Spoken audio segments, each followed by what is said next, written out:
Assalamualaikum warahmatullahi wabarakatuh. Kami dari kelompok 6 kelas F, Hukum Perlindungan Konsumen, yang pada hari ini akan mempresentasikan tentang Badan Penyelesaian Sengketa Konsumen. Namun sebelumnya izinkan saya memperkenalkan anggota kelompok kami. Yang pertama ada saya sendiri, Safira Rahmawati, NPM 21-10004, dan yang kedua ada Devina Nurulyanti, NPM 22-1332. Yang pertama di sini ada definisi. Definisi Badan Penyelesaian Sengketa Konsumen adalah lembaga independen yang dibentuk oleh pemerintah untuk menangani dan menyelesaikan sengketa antar konsumen dan pelaku usaha melalui mediasi, konsiliasi, atau arbitrase, sebagaimana diatur dalam Undang-Undang Nomor 8 Tahun 1999 tentang Perlindungan Konsumen yang untuk selanjutnya disebut UPK. Berdasarkan pasal 1 angka 11 UPK mengatur bahwa BPSK adalah badan yang bertugas menangani dan menyelesaikan sengketa antar pelaku usaha dan konsumen. Sejarahnya, pembentukan BPSK dimulai dengan disahkannya Undang-Undang Nomor 8 Tahun 1999 tentang Perlindungan Konsumen yang menjadi dasar hukum BPSK. BPSK berperan utama menyelesaikan sengketa konsumen.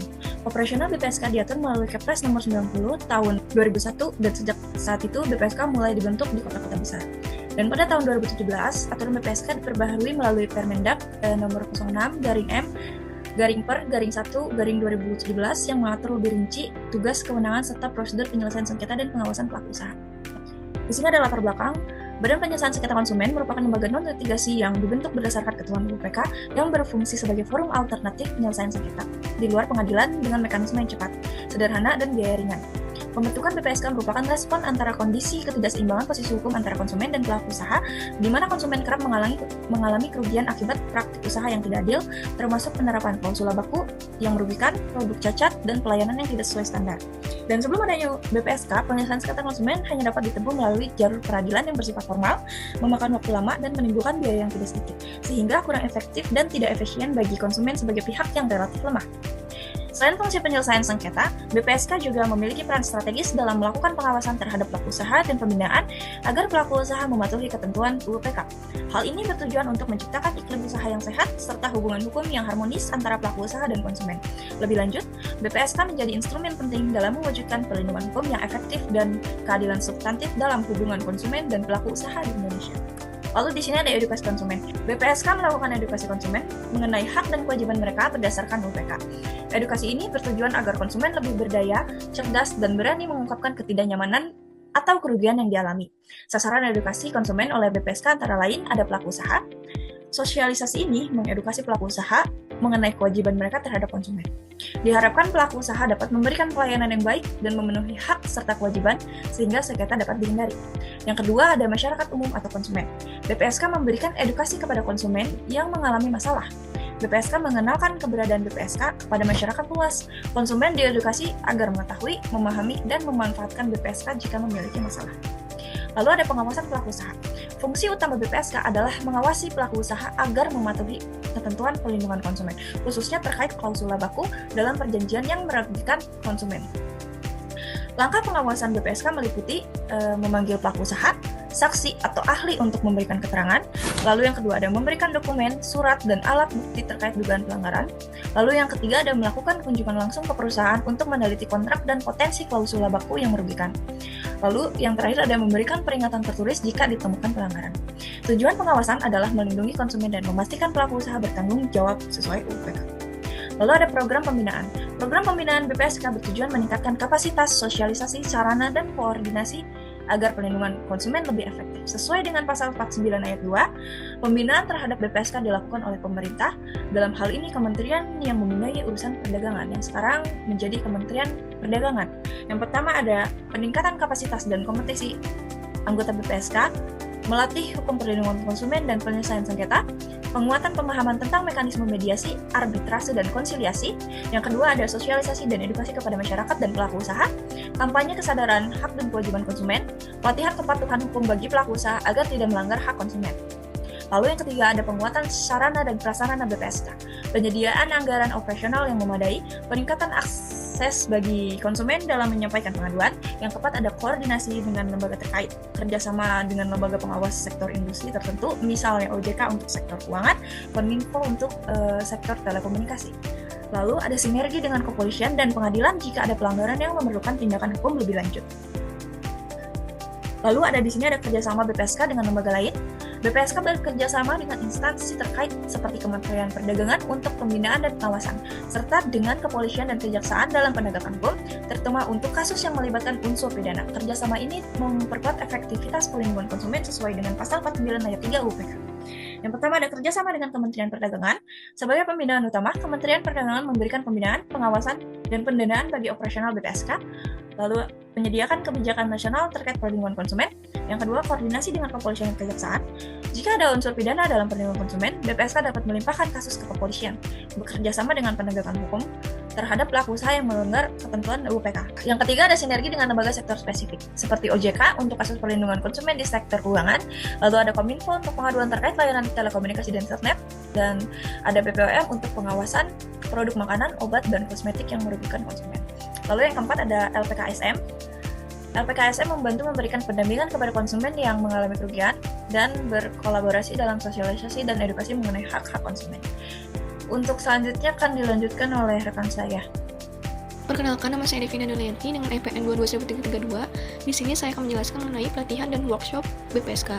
Badan Penyelesaian Sengketa Konsumen atau BPSK secara rutin menyelenggarakan pelatihan dan workshop untuk meningkatkan kompetensi anggotanya dalam menyelesaikan sengketa konsumen. Kegiatan ini bertujuan untuk memastikan bahwa anggota BPSK memahami hukum perlindungan konsumen, memiliki keterampilan dalam penyelesaian sengketa, serta mampu menjalankan tugasnya secara profesional.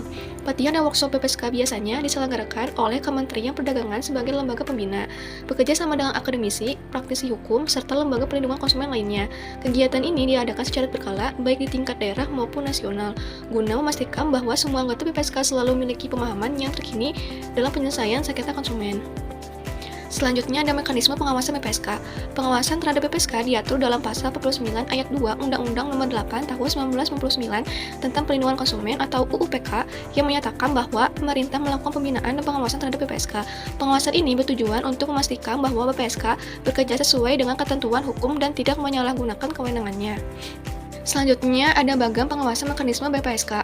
Pengawasan oleh Kementerian Perdagangan, pemerintah daerah, provinsi, kabupaten atau kota, lembaga terkait seperti OJK atau Kominfo. Selanjutnya ada bentuk pengawasan. Yang pertama pengawasan administratif, evaluasi kinerja BPSK, pemeriksaan laporan tahunan, audit anggaran operasional.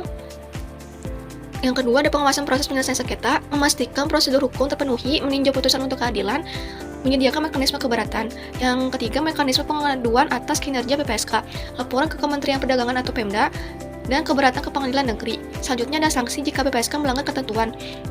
Peringatan tertulis pemerintah anggota PSK, pembubaran PSK di daerah tertentu. Selanjutnya ada dasar hukum. Pasal 52 mengatur tugas dan wewenang BPSK, termasuk penyelesaian sengketa, bahwa BPSK berperan penting sebagai lembaga alternatif penyelesaian sengketa yang menangani keluhan konsumen terhadap pelaku usaha melalui mekanisme konsiliasi, mediasi, atau arbitrase. Dan BPSK juga memiliki kewenangan untuk mengawasi klausula baku dalam perjanjian, memanggil pihak-pihak yang bersengketa, serta memberikan putusan terkait ganti rugi atau sanksi administratif. Selanjutnya ada pasal 53, menetapkan kewajiban BPSK untuk menyampaikan laporan berkala setiap 6 bulan kepada pemerintah daerah dan Badan Perlindungan Konsumen Nasional atau BPKN mengenai pelaksanaan tugasnya, bahwa BPSK harus transparan dalam pelaksanaan tugasnya, serta ada pengawasan dari pemerintah terhadap kinerjanya. Dengan laporan ini, pemerintah dapat mengevaluasi efektivitas BPSK dalam menangani sengketa konsumen. Selanjutnya ada pasal 54 ayat 3, mengatur bahwa putusan BPSK bersifat final dan mengikat, serta pelaksanaannya dilakukan sesuai dengan ketentuan peraturan perundang-undangan yang berlaku. Ketentuan final dan mengikat ini sebagaimana tercantum pada pasal 54 ayat 3 UU PK yang menyatakan putusan majelis BPSK bersifat final dan mengikat. Pengertian final berarti bahwa penyelesaian sengketa ini telah selesai dan berakhir, sedangkan kata mengikat mengandung arti memaksa dan sebagai sesuatu yang harus dijalankan oleh pihak yang diwajibkan untuk itu. Selanjutnya ada proses non-litigasi. Yang pertama ada konsiliasi. BPSK bertindak sebagai fasilitator yang membantu kedua belah pihak, konsumen dan pelaku usaha, mencapai kesepakatan. Tidak ada keputusan yang mengikat dari BPSK. Solusi yang diambil sepenuhnya tergantung pada kesepakatan para pihak, bertujuan untuk menjembatani komunikasi agar tercapai penyelesaian sukarela.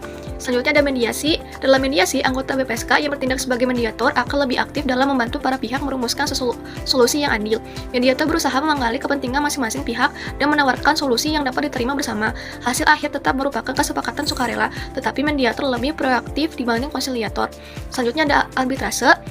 Jika konsiliasi dan mediasi tidak berhasil, BPSK dapat menyelesaikan sengketa melalui arbitrase. Dalam metode ini, BPSK bertindak sebagai arbiter dan memiliki kewenangan untuk mengeluarkan putusan yang bersifat final dan mengikat.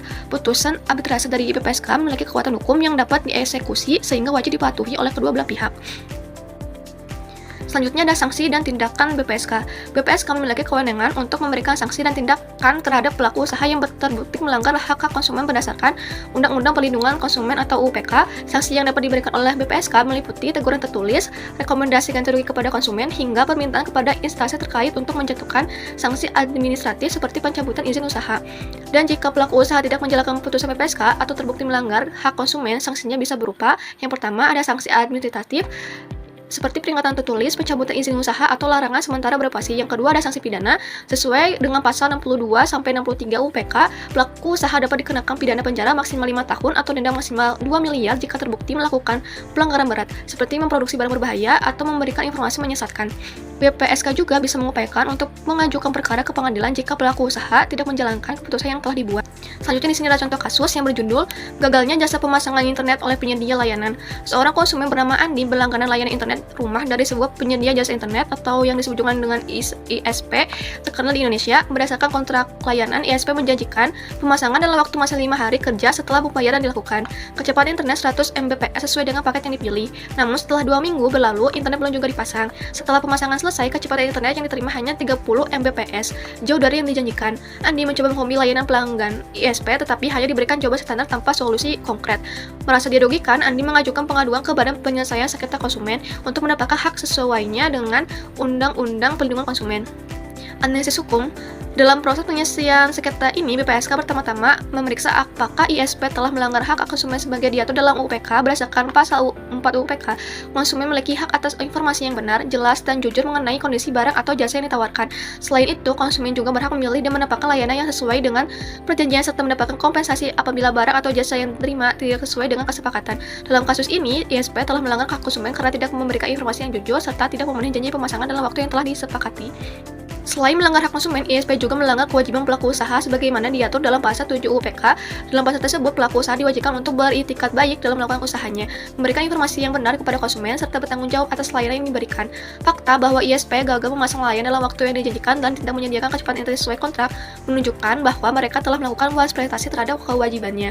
Berdasarkan pasal 19 UPK, pelaku usaha yang tidak memenuhi kewajibannya wajib memberikan ganti rugi berupa pengembalian uang, penggantian layanan, atau kompensasi lain dalam waktu 7 hari setelah putusan. Selanjutnya ada putusan BPSK.